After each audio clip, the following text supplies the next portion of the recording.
I worked here in Boston at the Dana-Farber Cancer Institute, which is a really prestigious hospital for a moment in time, a few years back. And I remember a few discussions with some of the oncologists, and they said, well, isn't that false hope, right? You're promoting false hope. And my answer was very simply that false hope can only exist when you provide false guarantee. I think it's important to turn the table on that statement for them, because I think when you use the word cure, it suggests a certain level of ignorance. I don't think we ever stop becoming.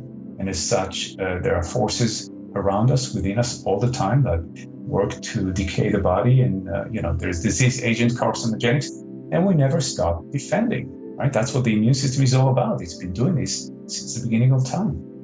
And for me, specifically, what I find, because the very methodology that I developed and work with cancer patients and people with trauma, the very methodology is designed to address the root cause of their limitation. If it's the root cause of cancer, we look at cancer, yes, there are so many physical components that will promote kind of vulnerability within the body. But from my perspective, the mind as the blueprint, if we are able to truly resolve these conflicts, inner conflicts, these mental and psychological patterns that we know through research, suppress and impair the functioning of our immune system, if we can undo them, then we resolve the conflict, and the outcome of that is freedom.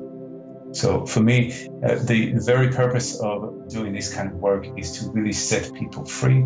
A lot of people describe it as if they're growing wing at the end of the work, as they feel lighter, they can fly, they're not burdened by the trauma of it, by the fear of it, by the stress of it, by the anxiety of it. Medical treatment is very demanding emotionally and mentally, and we want to be resilient. We want to have the capacity to meet these embedded challenges within the recovery journey.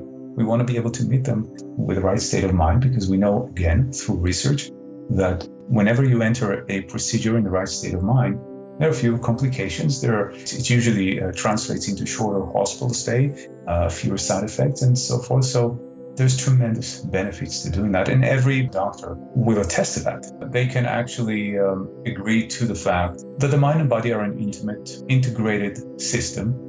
In fact, you can't really hurt your pinky toe without having an emotional reaction to it. And vice versa, it's true as well. You can't really have a physical or an emotional injury without feeling it in your body. So I think it's important to understand that. So it's really not about a philosophical discussion whether the root cause of illness is mental, emotional, spiritual, or physical.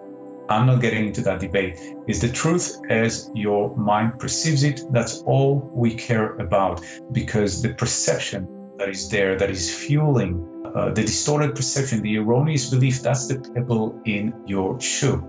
And I hope this message gets through, because that's the ultimate truth, and that's what we're after. And when we are changing the meaning of past events, beliefs, perceptions, we kind of apply a new and updated understanding of the meaning, a new definition of the meaning of those events, perceptions, and beliefs. We override the perceived with the truth, and thus restoring harmony, order, health, ultimately.